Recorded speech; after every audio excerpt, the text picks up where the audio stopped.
半分汗。なんだってよ。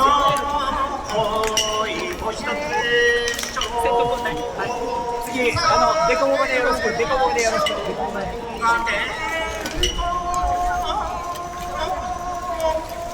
これ上だから。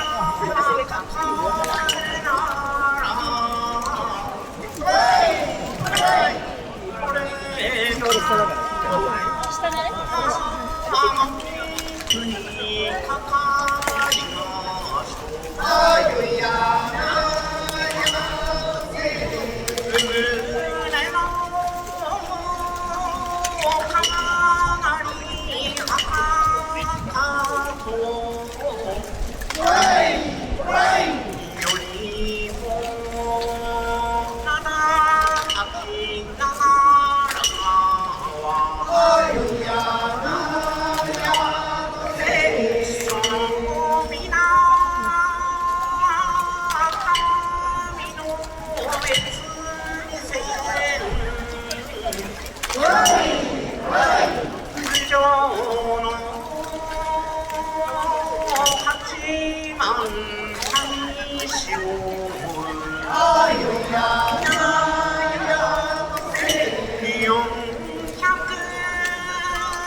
あいにくの雨の中、熱い思いを持ってこんなにもたくさんお集めいただきましてありがとうございました。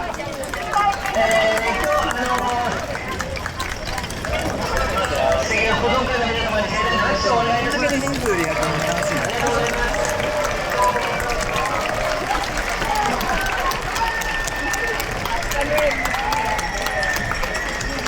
また来年も、また同じような時期に告知をいろんなところから告知をさせていただきたいと思いますので、ぜひ、皆様とお会いできることを、お祈りしております。今日は、お集まりいただきましてありがとうございました。あとまだ、景品はもう終わったのかな。あと忘れ物ないように、天気も心配ですが気をつけてお家までお帰りください。ありがとうございます。